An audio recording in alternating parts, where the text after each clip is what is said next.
Samajwadi party ने उत्तर प्रदेश में कांग्रेस के साथ गठबंधन को लेकर बड़ा संदेश दिया है।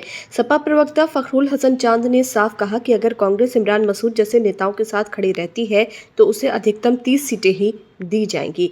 ये बयान उस समय आया है जब कांग्रेस और सपा के बीच सीट शेयरिंग को लेकर के तनाव लगातार बढ़ता जा रहा है। फखरुल हसन ने कहा, हमारा फार्मूला वही रहेगा। अगर कांग्रेस इमरान मसूद के साथ है तो हम उन्हें सिर्फ 30 सीटें ही दे पाएंगे, इससे ज्यादा नहीं। ये बयान सपा प्रवक्ता ने एक टीवी कार्यक्रम में उस समय दिया जब कांग्रेस सांसद इमरान मसूद ने गठबंधन पर सवाल उठाते हुए ये कह दिया कि कांग्रेस अब सपा की शर्तों पर नहीं चलेगी।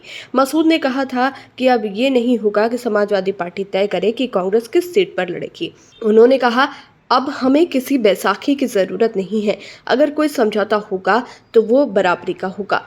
कांग्रेस कहां से लड़ेगी इसका फैसला हमारा नेतृत्व करेगा। इमरान मसूद यहीं नहीं रुके। उन्होंने गठबंधन को कांग्रेस के लिए नुकसानदायक बताते हुए कहा कि उत्तर प्रदेश में वोट राहुल गांधी के नाम पर पड़ रहे हैं, न कि सपा के कारण। उन्होंने कहा कि बीजेपी तो अपने सहयोगियों को खा जाती है, लेकिन हमारे सहयोगी हमें ही खा जाते हैं। अगर कोई पार्टी बीजेपी से अकेले लड़ सकती है तो वो कांग्रेस है। कांग्रेस ही एकमात्र पार्टी है जो कभी बीजेपी के साथ नहीं जाएगी। सपा प्रवक्ता फखरुल हसन ने इन बयानों पर तीखी प्रतिक्रिया देते हुए कांग्रेस प्रवक्ता अंशु अवस्थी से सवाल किया, क्या इमरान मसूद कांग्रेस के राष्ट्रीय अध्यक्ष हैं जो तय करेंगे कि यूपी में गठबंधन रहेगा या नहीं? क्या वो ये तय करेंगे कि कांग्रेस 200 सीटों पर लड़ेगी? अगर हाँ तो आप कहिए, हम उन्हें राष्ट्रीय अध्यक्ष मान लें। फखरुल हसन ने आगे कहा कि अगर कांग्रेस इमरान मसूद के साथ खड़ी है तो साफ कर दीजिए। हमें तय करना होगा कि गठबंधन रखना भी है या नहीं। जो सीटें देनी होंगी देंगे, लेकिन वो वही 30 होंगी, इससे ज्यादा नहीं। इस तीखे बयान के बाद उत्तर प्रदेश की राजनीति में हलचल मच गई है। गठबंधन की एकता और रणनीति को लेकर अब खुलेआम बयानबाजी शुरू हो गई है। ये स्थिति उस समय आई है जब विपक्षी दल इंडिया गठबंधन के तहत भाजपा को चुनौती देने की रणनीति बना रहे हैं। इससे पहले 2017 के विधानसभा चुनावों में कांग्रेस और सपा ने यूपी को ये साथ पसंद है के नारे के साथ गठबंधन किया था।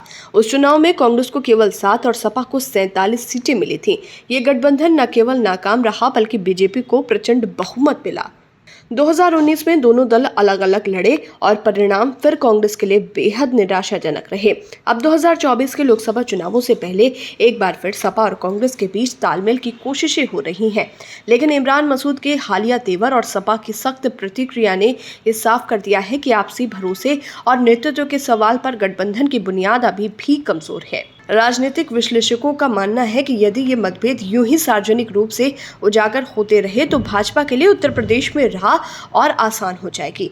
गठबंधन की ताकत उसके घटकों की एकता और तालमेल में होती है, लेकिन जब सहयोगी ही एक दूसरे पर आरोप लगाने लगे तो वो ताकत कमजोरी में बदल जाती है।